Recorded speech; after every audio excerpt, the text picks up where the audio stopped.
ସମସ୍ତଙ୍କୁ ମୋର ନମସ୍କାର। ମୁଁ ପୁନମ ଖାଲଖୋ ଟିପିଏସ୍ ହାଇସ୍କୁଲ ବନ୍ଦପାଲିରେ ସହାୟକ ଶିକ୍ଷୟିତ୍ରୀ ଭାବରେ କାର୍ଯ୍ୟରତ। ମୁଁ ସମସ୍ତଙ୍କୁ ସୁନ୍ଦରଗଡ଼ ଭର୍ଚୁଆଲ କ୍ଲାସରେ ସମସ୍ତଙ୍କୁ ମୁଁ ସ୍ୱାଗତ ଜଣାଉଛି। ତ ପିଲାମାନେ ଆମେ ଆଜି ପଢ଼ିବା ଭାରତୀୟ ସଂସ୍କୃତି ବିଭିନ୍ନତାରେ ଏକତାର ଦ୍ୱିତୀୟ ଭାଗ। ତ ପ୍ରଥମ ଭାଗରେ ଆମେ କ'ଣ ପଢ଼ିଥିଲେ, କ'ଣ ଶିଖିଛେ ଟିକେ ଆଲୋଚନା କରି ଦେଖିବା। ତ ପିଲାମାନେ ଭାରତୀୟ ସଂସ୍କୃତି ଭାରତ କହିଲେ ତମେ ଜାଣିଛ, ଭାରତ ଆମ ଦେଶ ଯେଉଁଠି ଆମେ ରହୁଛୁ, ଯେଉଁଠି ଆମେ ଜନ୍ମ ନେଇଛୁ। କିନ୍ତୁ ସଂସ୍କୃତି କହିଲେ ପୁଣି ଆମେ କ'ଣ ବୁଝୁ? ତ ସଂସ୍କୃତି ହେଉଛି ଗୋଟିଏ ଦେଶରେ ବା ଗୋଟିଏ ସମାଜରେ ରହୁଥିବା ବ୍ୟକ୍ତିମାନଙ୍କର ସାମୂହିକ ମୂଲ୍ୟବୋଧରେ ପ୍ରତିଫଳିତ ମାର୍ଜିତ ଚିନ୍ତାଧାରାକୁ ଆମେ ସଂସ୍କୃତି କହିବା। ପର୍ବପର୍ବାଣୀ, ରୀତିନୀତି, ଖାଦ୍ୟପେୟ, ବେଶ ପୋଷାକ, ନାଚ, ଗୀତ ଏଇସବୁ ଗୁଡ଼ାକ ହେଲା ଗୋଟିଏ ଗୋଟିଏ ସଂସ୍କୃତିର ଉପାଦାନ। ତ ଯେଉଁ ଦେଶରେ ଏହି ଉପାଦାନ ଗୁଡ଼ିକ ଯେତେ ଉନ୍ନତ ହୋଇଥାଏ, ସେହି ଦେଶ ସେତିକି ମହାନ ହୋଇଥାଏ। ଆମ ଭାରତୀୟ ସଂସ୍କୃତି ମଧ୍ୟ ଅତ୍ୟନ୍ତ ଉଚ୍ଚ କୋଟିର। ଯେତେବେଳେ ଆମେ ଭାରତ ସହିତ ଅନ୍ୟ ଦେଶର ସଂସ୍କୃତିକୁ ତୁଳନା କରି ଦେଖିବା, ଆମ ଭାରତର ସଂସ୍କୃତି କିଛି ସ୍ୱାତନ୍ତ୍ରତା ଆମେ ଦେଖିବାକୁ ପାଇଥାଉ। ତ ଏହି ସ୍ୱାତନ୍ତ୍ର୍ୟ ହିଁ ହେଉଛି ଆମ ଭାରତୀୟ ସଂସ୍କୃତିର ପରିଚୟ। ତ ପିଲାମାନେ ପ୍ରଥମ ଭାଗରେ ତମେ ପଢ଼ିଥିଲ ଭାରତୀୟ ସଂସ୍କୃତିର ବୈଶିଷ୍ଟ୍ୟ। ଆଜି ଆମେ ପଢ଼ିବା ଭାରତ ସଂସ୍କୃତିର ସ୍ୱାତନ୍ତ୍ର୍ୟ ବିଷୟରେ। ତ ବିସ୍ତାରିତ ଭାବରେ ଜାଣିବା ପାଇଁ ଆମେ ଏବେ ସ୍ମାର୍ଟ ବୋର୍ଡକୁ ଯିବା। ତ ଆମ ନବମ ଶ୍ରେଣୀ ବିଷୟ ହେଉଛି ଇତିହାସ ଓ ରାଜନୈତିକ ବିଜ୍ଞାନ। ତ ଆମର ପ୍ରସଙ୍ଗ ହେଉଛି ଭାରତର ଐତିହ୍ୟ, ଭାରତୀୟ ସଂସ୍କୃତି ବିଭିନ୍ନତାରେ ଏକତା। ତ ଭାରତର ବିଭିନ୍ନ କ୍ଷେତ୍ରରେ ଯଥା ଭୌଗୋଳିକ, ରାଜନୈତିକ, ସାମାଜିକ ତ ଏଇଭଳି ବିଭିନ୍ନ କ୍ଷେତ୍ରରେ ପାର୍ଥକ୍ୟ ଥିଲେ ସୁଦ୍ଧା ଆମ ଦେଶର ସମସ୍ତ ଅଧିବାସୀଙ୍କ ମଧ୍ୟରେ ଐକ୍ୟ ଭାବ ରହିଛି। ସେଇଥିପାଇଁ ଆମେ କହିବା ବିଭିନ୍ନତାରେ ଏକତା ହିଁ ହେଉଛି ଭାରତୀୟ ସଂସ୍କୃତିର ସ୍ୱାତନ୍ତ୍ର୍ୟ। ତ ବିଭିନ୍ନତାରେ ଏକତା, ଯୋଉଟାକି ଆମେ ଇଂରାଜୀରେ କହିଥାଉ ୟୁନିଟି ଇନ୍ ଡାଇଭର୍ସିଟି।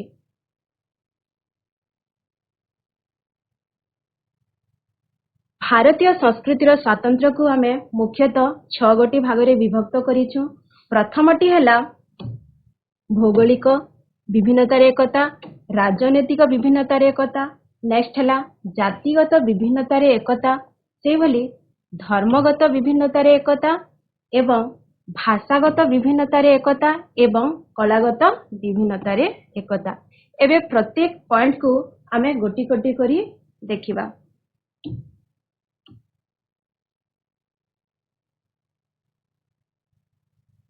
ଆମ ଭାରତରେ ମୁଖ୍ୟତଃ ବିଭିନ୍ନ ପ୍ରକାର ଭୂମିରୂପମାନ ଆମେ ଦେଖିବାକୁ ପାଇଥାଉ। ତ କେଉଁ ସ୍ଥାନରେ ଆମେ ମୁଖ୍ୟତଃ ଘଞ୍ଚ ଜଙ୍ଗଲ ଦେଖିଥାଉ, ତ କେଉଁଠାରେ ବିସ୍ତୀର୍ଣ୍ଣ ଭାବରେ ମରୁଭୂମି ଆମେ ଦେଖିବାକୁ ପାଇଥାଉ। ସେହିଭଳି ଆଉ କେତେକ ସ୍ଥାନରେ ନଦୀ, ନାଳ ଏସବୁ ଦେଖିଥାଉ, ତ ଆଉ କେତେକ ସ୍ଥାନରେ ପାହାଡ଼ ପର୍ବତ ଦେଖିଥାଉ। ସେହିଭଳି ଏଠାରେ ତମେ ଦେଖିପାରୁଥିବ ମାନଚିତ୍ରରେ ଉତ୍ତରରେ ଆମେ ହିମାଳୟ ପର୍ବତମାଳା ଆମେ ଦେଖିବାକୁ ପାଇଥାଉ। ସେହିଭଳି ଦକ୍ଷିଣରେ ଯେତେବେଳେ ଆମେ ଯାଉ, ଆମେ ଦକ୍ଷିଣରେ କ'ଣ ଦେଖିବାକୁ ପାଇଥାଉ? ମାଳଭୂମି ଆମେ ଦେଖିବାକୁ ପାଇଥାଉ। ସେହିଭଳି ଘାଟି ଅଞ୍ଚଳ, ସାମୁଦ୍ରିକ ତଟଭୂମି ଏବଂ ପୂର୍ବ ଏବଂ ପଶ୍ଚିମ ଉପକୂଳରେ ସମତଳ ଭୂମିମାନ ଦେଖିବାକୁ ପାଇଥାଉ। ଏଇଟା ଆମ ହେଲା ପୂର୍ବ ଏବଂ ଏଇଟା ପଶ୍ଚିମ ଉପକୂଳବର୍ତ୍ତୀ ସମତଳ ଭୂମି। ତ କେଉଁଠାରେ ଆମେ ନଦୀ ଉପତ୍ୟକାର ଉର୍ବର ମାଟି ଉପଲବ୍ଧ ହେଉଥିଲା ବେଳେ ଆଉ କେତେକ ସ୍ଥାନରେ ଟାଙ୍ଗରା ଜମିର ଅନୁର୍ବର ମାଟି ଶସ୍ୟ ଉତ୍ପାଦନ ପାଇଁ ପ୍ରତିକୂଳ ପରିସ୍ଥିତି ସୃଷ୍ଟି କରିଥାଏ। ସେହିଭଳି ଆମ ଭାରତରେ ବିଭିନ୍ନ ପ୍ରକାର ଜଳବାୟୁ ଆମେ ଦେଖିବାକୁ ପାଇଥାଉ। ଏଠାରେ ଲେଖା ହେଇଛି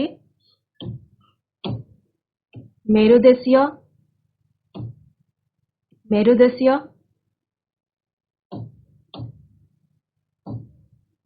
मेरुदेशीय ग्रीष्ममंडलीय और नातिशीतोष्ण मंडलीय जलवायु आम देखा पाई था।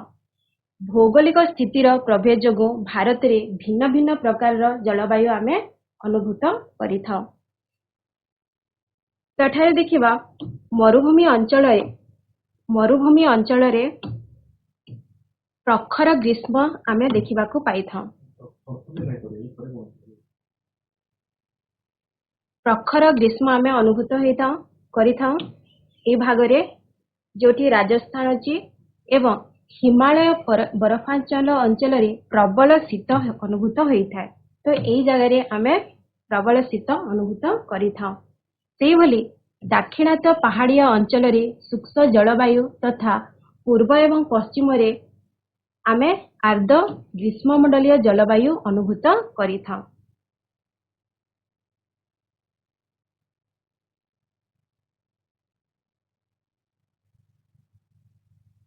एठी आमे देखिबा उत्तर पूर्व सीमारे वार्षिक वृष्टिपात हार प्राय 12,000 मिलीमीटर होउथिबा बेले पश्चिमांचल रे एहार हार 75 मिलीमीटर ठारू कम होइଥାଏ। तो एठी देखि पारथबो ए नक्शा रे तमे देखि पारथबो जोठी गाढ़ नील रंगर हेछि सेही मुख्यतः सेही जागा मानकरे अत्यधिक वृष्टिपात हेइଥାଏ। किंतु तमे देखि पारथबो एठी पश्चिम रे राजस्थान जोठी फिका नील रंग तमे देखिबाकू पाउछ। तो एई भली जागा मानकरे 75 मिलीमीटर ठारू कम वर्षा होइଥାଏ। तो आम भारत में विभिन्न प्रकार भूमि एवं जलवायु जोगु भारत में अनेक प्रकार वृक्षलता फलपुष्प एवं पशुपक्षी मध्य देखा जाती।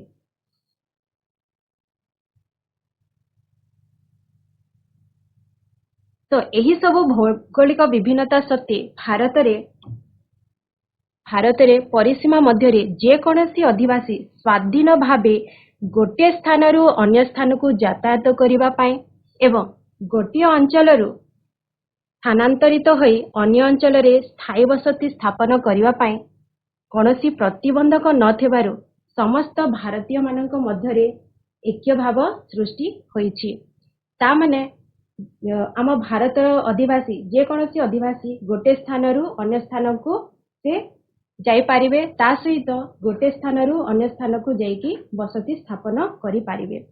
से भली उत्तर रे हिमालय ठारू दक्षिण रे भारत महासागर पर्यंत एवं पूर्व रे ब्रह्म नदी ठारू पश्चिम रे सिंधु नदी पर्यंत समस्त भारतीय मानक मध्यरे एकता मनोभाव सृष्टि होईछि। एहा छड़ा प्राचीन काल रे मुनि ऋषिगण हिमालय पर्वत को देवस्थान बोली से माने कही जाइथिले। आम भारत रे प्रभावित होउथिबा गंगा जमुना नर्मदा गोदावरी कृष्णा और कावेरी नदी मानक देवी भाव वर्णना करी भारतीय मानक मनरे भावगत ऐक्य जागृत करा जाइछि।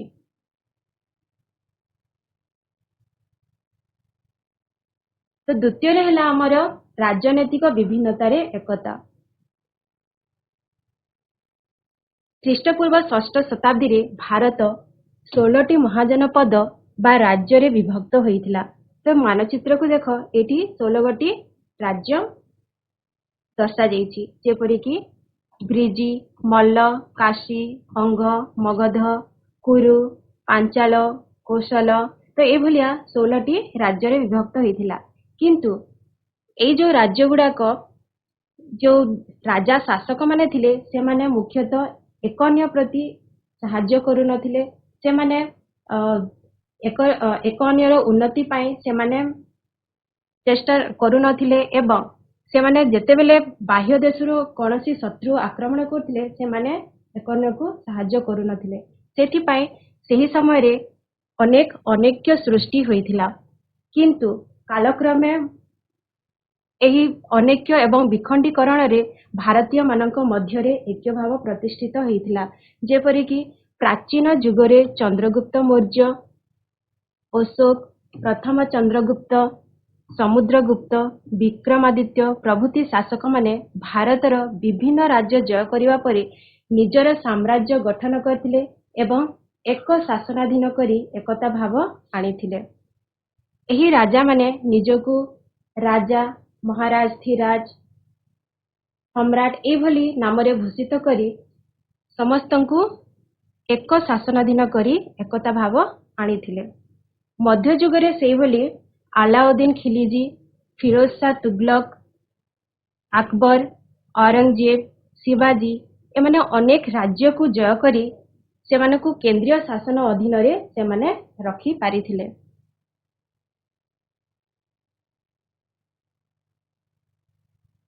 ସମସ୍ତଙ୍କ ପାଇଁ ସମାନ ଆଇନ, ସମାନ ନିୟମ ଏବଂ ସମଗ୍ର ସାମ୍ରାଜ୍ୟ ପାଇଁ ଏକ ପ୍ରକାର ମୁଦ୍ରା ପ୍ରଚଳିତ କରିଥିଲେ। ଫଳରେ ସାମ୍ରାଜ୍ୟର ସମସ୍ତଙ୍କ ମଧ୍ୟରେ ଏକତା ଭାବ ଜାଗ୍ରତ ହୋଇପାରିଥିଲା।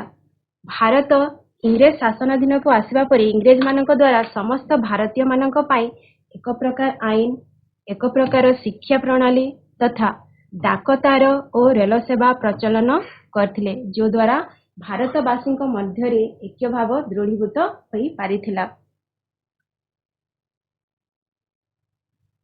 ଦେଶ ସ୍ୱାଧୀନ ହେବା ପରେ ମଧ୍ୟ ଭାରତ ବିଭିନ୍ନ ପ୍ରଦେଶରେ ବିଭକ୍ତ ହୋଇଥିଲେ ସୁଦ୍ଧା ଏକ ସମ୍ବିଧାନ, ଏକ ଜାତୀୟ ପତାକା, ଏକ ଜାତୀୟ ଗାନ, ଏକ ଜାତୀୟ ସଙ୍ଗୀତ ଏବଂ ଏକ ନାଗରିକତ୍ୱ ସମସ୍ତଙ୍କ ମଧ୍ୟରେ ରାଜନୈତିକ ଏକତା ଆଣିପାରିଛି।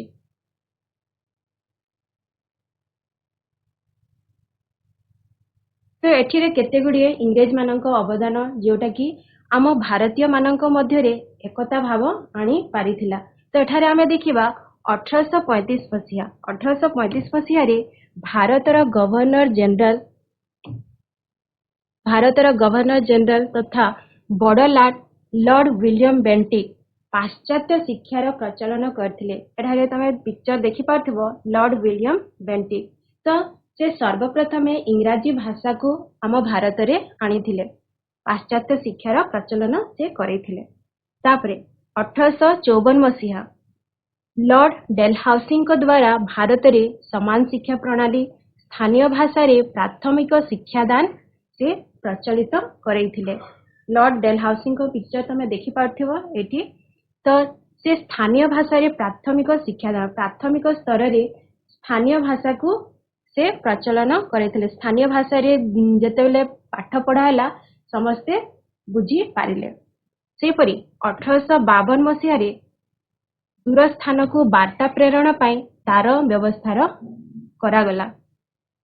ସେହିପରି 1854 ମସିହାରେ ଡାକ ସେବା ପ୍ରଚଳନ କରାହେଲା, ଯଦ୍ୱାରା କି ସେମାନେ ଗୋଟେ ସ୍ଥାନର ସନ୍ଦେଶକୁ ଆଉ ଗୋଟେ ସ୍ଥାନକୁ ପହଞ୍ଚେଇ ପାରିଲେ। 1853 ମସିହାରେ ବମ୍ବେ ଠାରୁ ଥାଣେ ପର୍ଯ୍ୟନ୍ତ ପ୍ରଥମ ରେଳପଥ ସେବା ଆରମ୍ଭ ହେଲା, ଯଦ୍ୱାରା ଲୋକମାନେ ଗୋଟେ ସ୍ଥାନରୁ ଅନ୍ୟ ସ୍ଥାନକୁ ଯାଇପାରିଲେ। ତ ଏଇ ଇଂରେଜମାନଙ୍କ ଏଇ ସବୁ ଅବଦାନ ଦ୍ୱାରା ଆମ ଭାରତରେ ମୁଖ୍ୟତଃ ଐକ୍ୟ ଭାବ ସୃଷ୍ଟି ହୋଇପାରିଥିଲା। ଓକେ, 3 ନମ୍ବରରେ ଅଛି ଜାତିଗତ ବିଭିନ୍ନତାରେ ଏକତା। ଭାରତରେ ବିଭିନ୍ନ ପ୍ରକାର ଜାତିର ଲୋକ ବସବାସ କରନ୍ତି।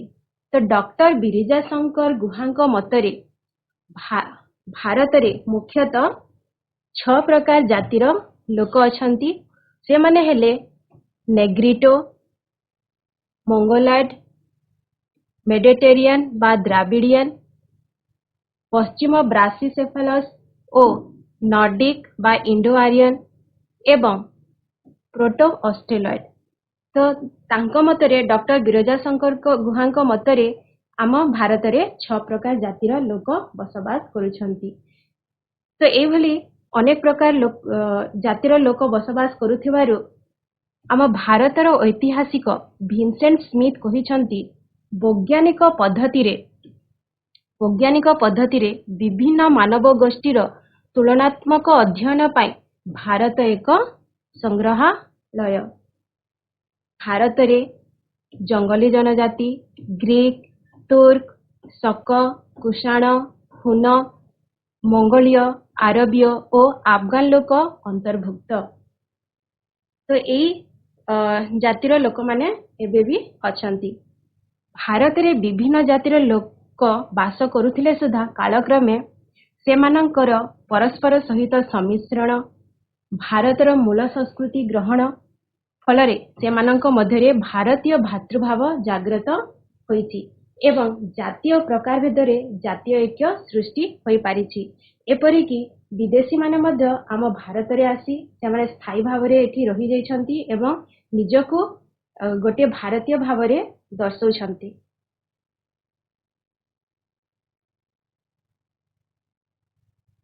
ତ ଚତୁର୍ଥରେ ଆମେ ପଢିବା ଧର୍ମଗତ ବିଭିନ୍ନତାରେ ଏକତା।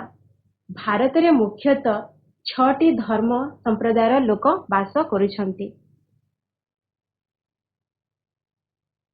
ସେମାନେ ହେଲେ ହିନ୍ଦୁ, ମୁସଲମାନ, ଖ୍ରୀଷ୍ଟିଆନ, ଶିଖ, ବୌଦ୍ଧ ଓ ଜୈନ। ତ ଏଠି ଆମେ ଦେଖିପାରିବା ଭାରତର ଶତକଡ଼ା ଦୃଷ୍ଟିରୁ, ଜନସଂଖ୍ୟା ଶତକଡ଼ା ଦୃଷ୍ଟିରୁ ମୁଖ୍ୟତଃ ସର୍ବପ୍ରଥମେ ଆସିଥାଏ ହିନ୍ଦୁ ଧର୍ମ। ତ ଏଠାରେ ହିନ୍ଦୁ ଧର୍ମର ସାଙ୍କେତିକ ଚିହ୍ନ ଆମେ ଦେଖିପାରିବା ଏଇଟା, ଏବଂ ମୁସଲମାନ ମାନଙ୍କର ସାଙ୍କେତିକ ଚିହ୍ନ ହେଲା ଏଇଟା, ଏବଂ ଖ୍ରୀଷ୍ଟିଆନ ମାନଙ୍କର ସାଙ୍କେତିକ ଚିହ୍ନ ଏଇଟା, ଏବଂ ଶିଖ ଧର୍ମର ସାଙ୍କେତିକ ଚିହ୍ନ ସେହିପରି ଏଇଟା ବୌଦ୍ଧ ଧର୍ମର ସାଙ୍କେତିକ ଚିହ୍ନ ଏବଂ ଏଇଟା ଜୈନ ଧର୍ମର ସାଙ୍କେତିକ ଚିହ୍ନ। ତ ଏମାନଙ୍କ ବ୍ୟତୀତ ଆମ ଭାରତରେ କେତେ ଗୁଡ଼ିଏ ଅନ୍ୟ ସମ୍ପ୍ରଦାୟର ଲୋକମାନେ ମଧ୍ୟ ଏଇଠି ରହୁଛନ୍ତି, ଯେପରିକି ଜୋରାଷ୍ଟ୍ରୀୟ, ଇହୁଦୀ ଏବଂ ବାହାଇ ଧର୍ମର ଲୋକମାନେ ମଧ୍ୟ ଅଛନ୍ତି। ପ୍ରତ୍ୟେକ ସମ୍ପ୍ରଦାୟର ଲୋକ ବିଭିନ୍ନ ଗୋଷ୍ଠୀରେ ବିଭାଜିତ, ଯେପରିକି ତ ଏଠାରେ ଯେତେ ବି ଆମର ଆମେ ପଢିଲେ ଯେତେ ଧର୍ମର ଲୋକମାନେ ସେମାନେ କେତେ ଗୁଡ଼ିଏ ଗୋଷ୍ଠୀରେ ସେମାନେ ବିଭକ୍ତ ହେଇଛନ୍ତି, ଯେପରିକି ହିନ୍ଦୁ ଧର୍ମ ଶୈବ, ବୈଷ୍ଣବ, ଶାକ୍ତ, ସନାତନ ଧର୍ମୀ, ମହିମା ଧର୍ମୀ ଏଭଳି ଅନେକ ଗୁଡ଼ିଏ ଗୋଷ୍ଠୀରେ ସେମାନେ ବିଭକ୍ତ ହୋଇଛନ୍ତି। ସେହିଭଳି ମୁସଲମାନ ମାନେ ସୁନି ଏବଂ ସିଆ ଏହି ଦୁଇ ଗୋଟି ଗୋଷ୍ଠୀରେ ସେମାନେ ଭାଗ ହେଇଛନ୍ତି। ସେହିଭଳି ଖ୍ରୀଷ୍ଟିଆନ ଧର୍ମକୁ ଆମେ ଦେଖିବା, ସେମାନେ କାଥୋଲିକ ଓ ପ୍ରୋଟେଷ୍ଟାଣ୍ଟ ଦୁଇ ଗୋଟି ଗୋଷ୍ଠୀରେ ସେମାନେ ବିଭକ୍ତ ହୋଇଛନ୍ତି। ଶିଖ ଧର୍ମର ଲୋକମାନେ ମଜହବୀ, ଯେଉଁମାନେ କି ନିମ୍ନ ଜାତିର ଶିଖ, ସେଟା ମନେ ରଖିବ ପିଲାମାନେ। ଶିଖ ଯେଉଁମାନେ ନିମ୍ନ ଜାତିର ଶିଖ ଯେଉଁମାନେ ଅଛନ୍ତି ତାଙ୍କୁ ମଜହବୀ କୁହାଯାଏ ଏବଂ ଅନ୍ୟ ଗୋଷ୍ଠୀଟି ହେଉଛି ସର୍ଦ୍ଦାର। ତ ଏଇ ଯୋଉ ନିମ୍ନ ଜାତିର ଶିଖ ଯେଉଁମାନେ ଅଛନ୍ତି ତାଙ୍କୁ ସର୍ଦ୍ଦାର କୁହାଯାଏ ନାହିଁ। ସେହିଭଳି ବୌଦ୍ଧ ଧର୍ମରେ ଦୁଇ ପ୍ରକାର ଗୋଷ୍ଠୀ ଅଛନ୍ତି, ଗୋଟିଏ ମହାଯାନ ଆଉ ଗୋଟିଏ ହୀନଯାନ। ସେହିଭଳି ଜୈନ ଧର୍ମରେ ଦିଗମ୍ବର ଓ ଶ୍ୱେତାମ୍ବର ବୋଲି ଦୁଇଟି ଗୋଷ୍ଠୀ ଆମେ ଦେଖିବାକୁ ପାଇଥାଉ। ଇହୁଦୀ ଧର୍ମରେ ଗୋରାଜ୍ୟୁ ଏବଂ କଲାଜ୍ୟୁ এই ଦୁଇଟି ଗୋଷ୍ଠୀ ଆମେ ଦେଖିବାକୁ ପାଇଥାଉ। ତା ଛଡ଼ା ଜୋରାଷ୍ଟ୍ରୀୟ ଏବଂ ବାହାଇ ଧର୍ମରେ କୌଣସି ପ୍ରକାର ଗୋଷ୍ଠୀଗତ ବିଭାଜନ ହୋଇନାହିଁ। ବିଭିନ୍ନ ଧାର୍ମିକ ଗୋଷ୍ଠୀ ପରସ୍ପର ଦ୍ୱାରା ପ୍ରଭାବିତ ହୋଇ ଏବଂ ଅନ୍ୟ ଧର୍ମ ସହିତ ଥିବା ସାମଞ୍ଜସ୍ୟକୁ ତୁଳନା କରି ପରସ୍ପର ମଧ୍ୟରେ ଭାତୃଭାବ ଓ ଏକତା ସୃଷ୍ଟି କରିପାରିଛନ୍ତି।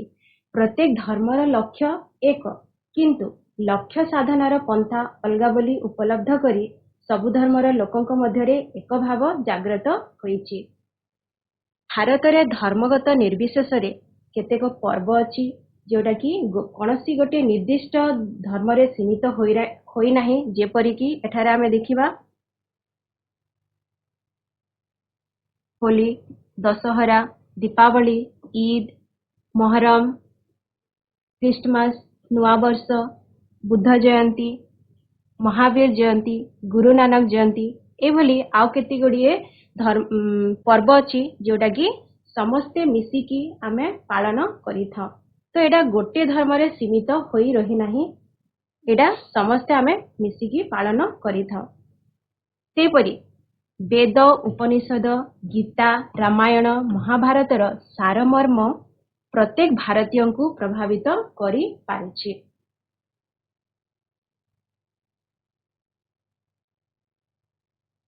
ଭାରତର ଚାରି ଦିଗରେ ସ୍ଥାପିତ ତୀର୍ଥସ୍ଥାନକୁ ଆମେ ଚତୁର୍ଧାମ କହିଥାଉ।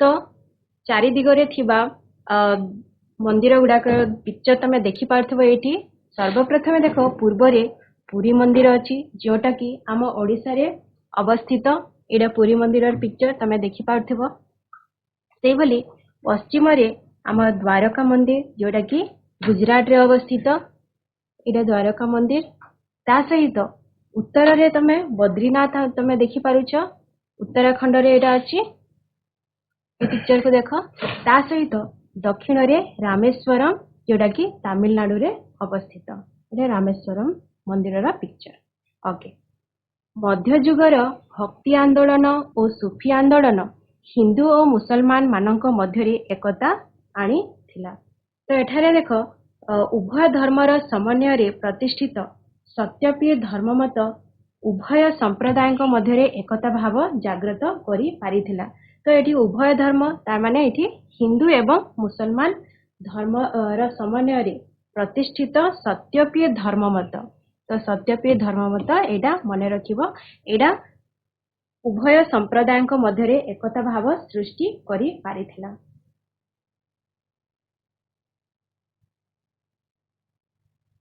तो एठी तमे देखि पाथो केते जन प्रतिष्ठातांक नाम एवं तने केउ अनुष्ठान से माने तयारी करथिले एवं आंदोलनर नाम जो द्वारा आम भारतीय वासीक मध्य एकता भाव सृष्टि हे पारिछि तो एठी देखो सम्राट अशोक जो कि धर्म अनुष्ठान प्रतिष्ठा करथिले जोटा ख्रीष्टपूर्व 260 रु ख्रीष्टपूर्व 240 सेपरि सम्राट अकबर जे कि दिन ही लाही जोटा 1581 मसीह से प्रतिष्ठा करथिले से बोली राजा राम मोहन राय ब्रह्म समाज प्रतिष्ठा करथिले ख्रीष्टाब्द 1828 मसीह स्वामी दयानंद सरस्वती आर्य समाज से बोली स्वामी विवेकानंद रामकृष्ण मिशन महादेव गोविंद राणाडी प्रार्थना समाज प्रतिष्ठा करथिले एवं आनी बेसांत थियोसॉफिकल सोसाइटी एवं मिर्जा गुलाम अहमद अहमदिया आंदोलन करथिले एवं सैयद अहमद खान अलीगढ़ आंदोलन करथिले जोटा कि ख्रीष्टाब्द 1875 मसीह रे हेइथिला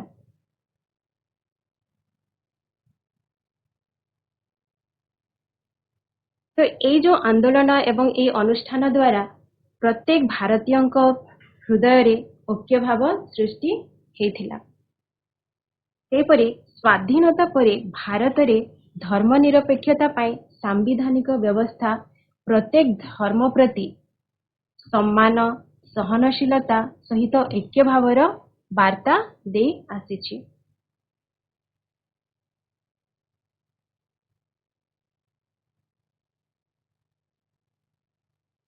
तो पंचम नंबर रे आमे देखिबा भाषागत विभिन्नता रे एकता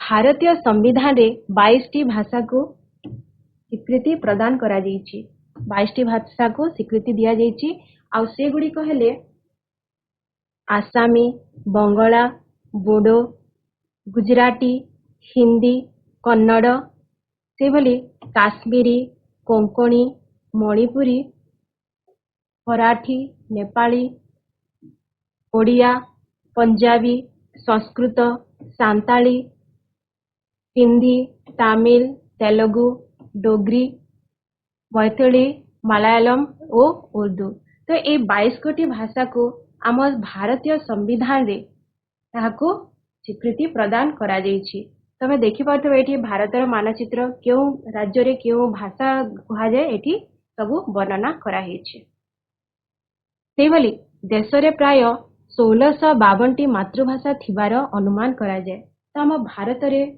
मुख्यतः किंबा प्राय 1652 टी मातृभाषा थिबार अनुमान करा जाय एहा व्यतीत आम भारत रे 544 टी कथित भाषा रहिछि इंग्राजी सेभली आम भारत रे आउ केते गुडिये विदेशी भाषा गुडी को मध्य एठी रहिछि जेपरि कि इंग्राजी अरबी पारसी एभली भाषा गुडी को एबे मध्य आम भारत रे कुहा होछि भारतर सर्वपुरातन भाषा होछि प्राकृत तेडा मने रखियो पिले एडा आमर सर्वपुरातन भाषा होछि प्राकृत गुप्त युगरु आमर संस्कृत भाषार गुरुत्व वृद्धि पाइथिला केउ जुगरु गुप्त जुगरु हमर संस्कृत भाषार गुरुत्व वृद्धि पाइथिला।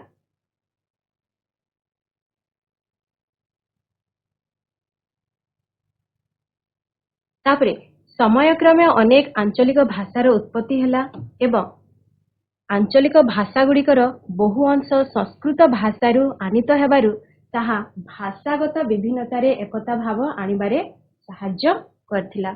तो आमे जेते भी माने भाषा कहूछु मुख्यतः केउ भाषारू आसी संस्कृत भाषारू आनीत होइछि। बहुत गुड़िए शब्द गुड़ाक एबे मध्य आमे व्यवहार करूछु।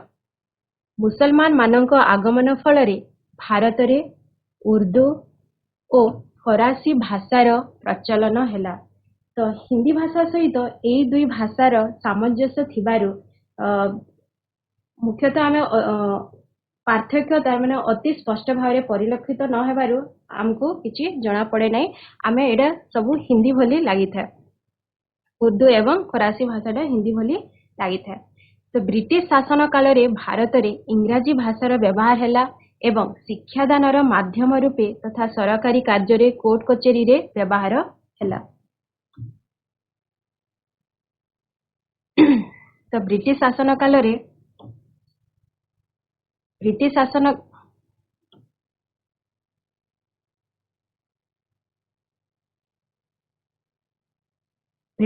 काल रे भारत रे इंग्राजी भाषार व्यवहार हैला एवं शिक्षादानर माध्यम रूपे तथा सरकारी कार्य रे मुख्यतः कोर्ट कचेरी रे ए सब व्यवहार हैला। इंग्राजी भाषा जेतेबेले इंग्रेज माने इंग्राजी भाषा को जेतेबेले आम भारत रे प्रचलन करथिले तापरे परे सरकारी कार्य रे एवं कोर्ट कचेरी रे एहा मुख्यतः व्यवहार हेइथिला। स्वाधीन भारत रे हिंदी भाषा को राष्ट्रभाषार मान्यता दिया गला। आम भारत जेतेबेले स्वाधीन हे गला से समय रे हिंदी भाषा को आमर भारतर राष्ट्रभाषा रूपे तार मान्यता दिया गला। हिंदी इंग्राजी और आंचलिक भाषा को नै त्रिभाषा नीति प्रचलन करा गला। तो क्यों तीनोटी भाषा को त्रिभाषा नीति प्रचलन करा जायथिला? हिंदी इंग्राजी और आंचलिक भाषा को फलरे भारत रे भाषागत विभिन्नता शक्ति एकता सुरक्षित होई पारिला।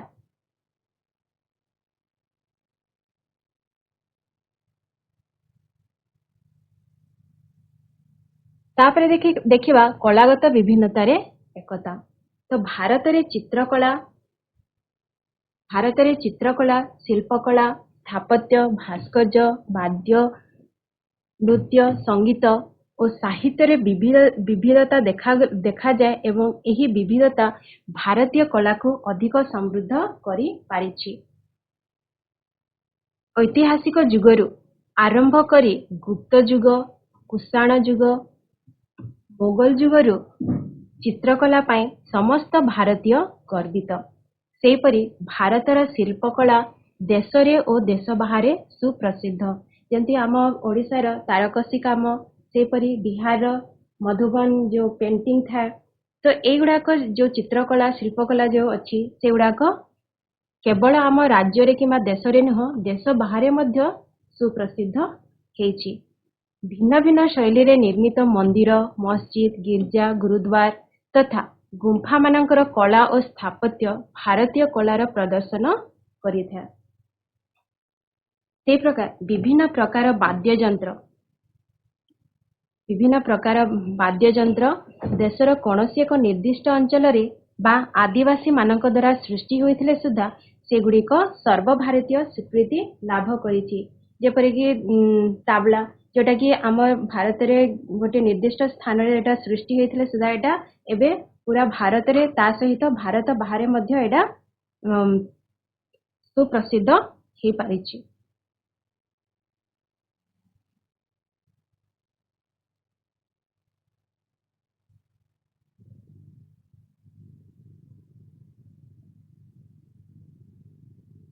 तो एठी केते गुड़िए नृत्य शैली दिया हेछि एवं केउ जगह रे एटा आरंभ होइथिला सेटा वर्णना कराइछि। भारतनाट्यम केउठी स्टार्ट हेतिला तमिलनाडु रे एटा उत्पत्ति लाभ करिछि। से भली कथक नाच जोटा कि उत्तर प्रदेश रे एटा आरंभ हेतिला। से भली कथकली जोटा कि केरल राज्य रे एटा उत्पन्न होइछि। କୁଚିପୁଡ଼ି ଆନ୍ଧ୍ରପ୍ରଦେଶରେ ଉତ୍ପତ୍ତି ଲାଭ କରିଛି। ସେହିଭଳି ମଣିପୁରୀ ନାଚଟା ମଣିପୁରରେ ଉତ୍ପତ୍ତି ଲାଭ କରିଛି। ସେହିଭଳି ଓଡ଼ିଶୀ ନୃତ୍ୟ ଆମ ଓଡ଼ିଶାରେ ଉତ୍ପତ୍ତି ଲାଭ କରିଛି। କିନ୍ତୁ ଏଇ ଯେତେ ବି ତାର ମାନେ ନୃତ୍ୟ ଅଛି ସେଇଟା ଆମ ପୁରା ଭାରତରେ ଏଇଟା କଣ ହେଇଛି, ପୁରା ଭାରତରେ ଏଇଟା ସମୃଦ୍ଧି ଲାଭ କରିପାରିଛି।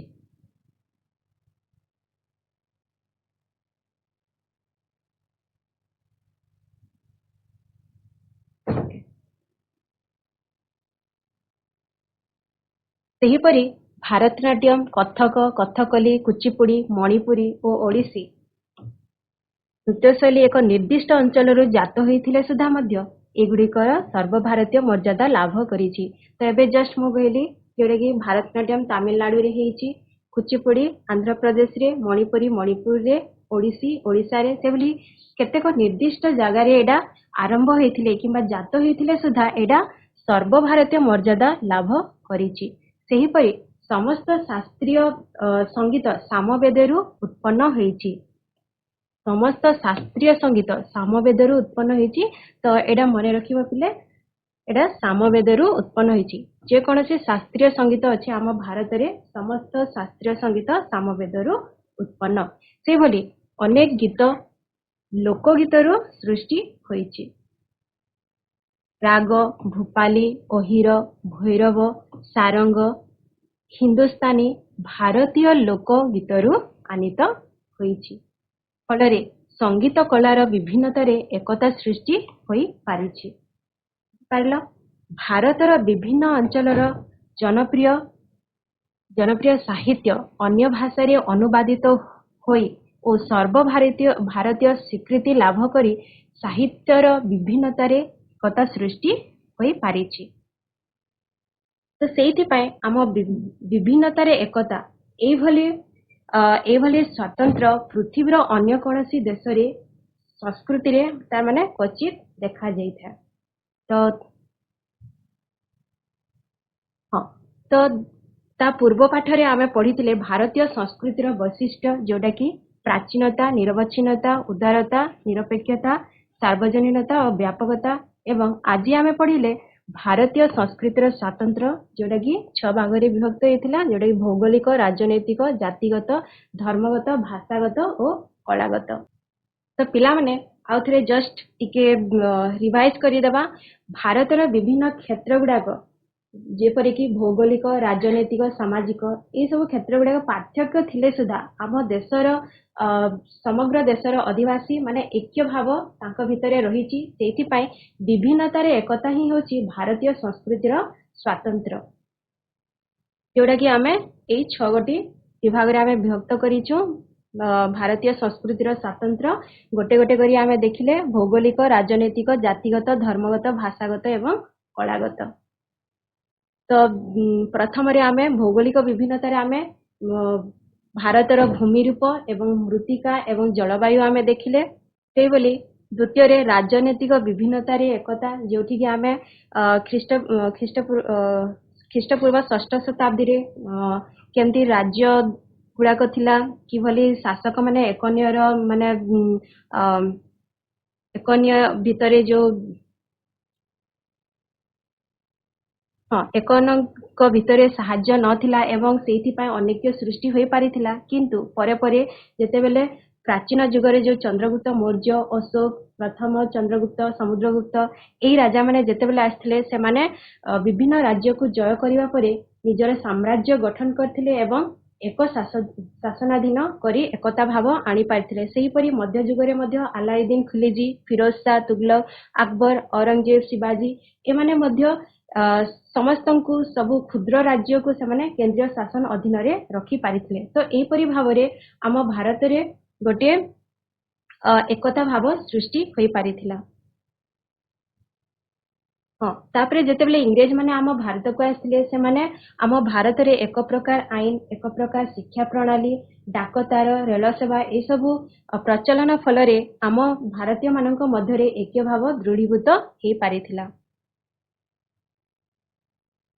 ତ ଜାତିଗତ ବିଭିନ୍ନତାରେ ଏକତା, ଆମ ଭାରତରେ ଅନେକ ପ୍ରକାର ଲୋକ अनेक प्रकार जातिर लोक बसवास करती तो समस्तंकर परस्पर सहित सम्मिश्रण एवं भारतर मूल संस्कृति ग्रहण फल समस्त भारतीय मानक मध्य भातृभाव जागृत हो पारिछि।